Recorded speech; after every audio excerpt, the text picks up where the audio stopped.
Bible Club, Acts chapter 27. When it was decided that we would sail for Italy, Paul and some other prisoners were handed over to a centurion named Julius, who belonged to the imperial regiment. We boarded a ship from Adramyttium about to sail for ports along the coast of the province of Asia, and we put out to sea. Aristarchus, a Macedonian from Thessalonica, was with us. The next day we landed at Sidon, and Julius, in kindness to Paul, allowed him to go to his friends so they might provide for his needs. From there, we put out to sea again and passed to the lee of Cyprus because the winds were against us. When we had sailed across the open sea off the coast of Cilicia and Pamphylia, we landed at Myra in Lycia. There, the centurion found an Alexandrian ship sailing for Italy and put us on board. We made slow headway for many days and had difficulty arriving off Cnidus. When the wind did not allow us to hold our course, we sailed to the lee of Crete, opposite Salmone. We moved along the coast with difficulty and came to a place called Fair Havens, near the town of Lasea. Much time had been lost, and sailing had already become dangerous because by now it was after the Day of Atonement.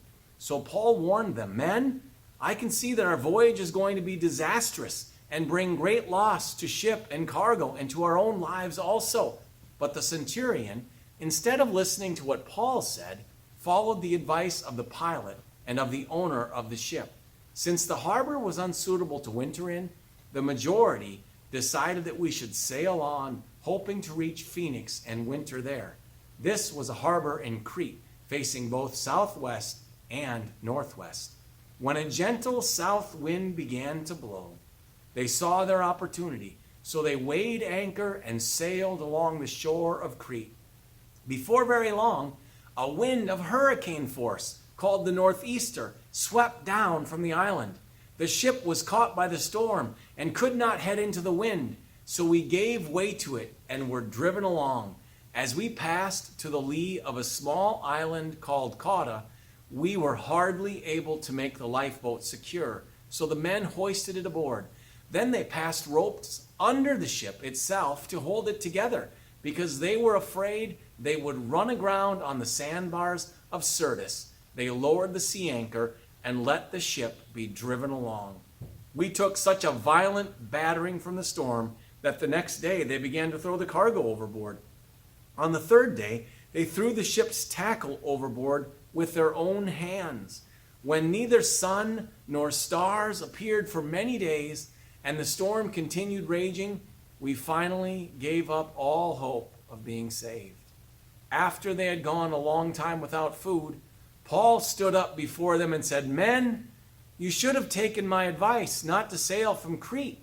Then you would have spared yourselves this damage and loss. But now I urge you to keep up your courage, because not one of you will be lost. Only the ship will be destroyed. Last night, an angel of the God to whom I belong and whom I serve stood beside me and said, 'Do not be afraid, Paul. You must stand trial before Caesar, and God has graciously given you the lives of all who sail with you. So keep up your courage, men, for I have faith in God that it will happen just as he told me.' Nevertheless, we must run aground on some island. On the 14th night, we were still being driven across the Adriatic Sea when about midnight, the sailors sensed they were approaching land. They took soundings and found that the water was 120 feet deep.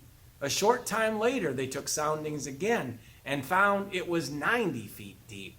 Fearing that we would be dashed against the rocks, they dropped 4 anchors from the stern and prayed for daylight. In an attempt to escape from the ship, the sailors let the lifeboat down into the sea, pretending they were going to lower some anchors from the bow. Then Paul said to the centurion and the soldiers, 'Unless these men stay with the ship, you cannot be saved.' So the soldiers cut the ropes that held the lifeboat and let it drift away. Just before dawn, Paul urged them all to eat. 'For the last 14 days, he said, you have been in constant suspense and have gone without food. You haven't eaten anything. Now I urge you to take some food. You need it to survive. Not one of you will lose a single hair from his head." After he said this, he took some bread and gave thanks to God in front of them all. Then he broke it and began to eat. They were all encouraged and ate some food themselves. Altogether, there were 276 of us on board. When they had eaten as much as they wanted, they lightened the ship by throwing the grain into the sea. When daylight came, they did not recognize the land, but they saw a bay with a sandy beach where they decided to run the ship aground if they could.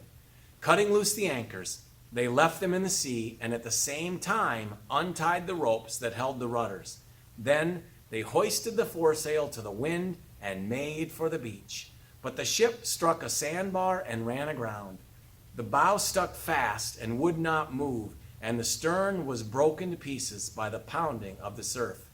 The soldiers planned to kill the prisoners to prevent any of them from swimming away and escaping. But the centurion wanted to spare Paul's life and kept them from carrying out their plan.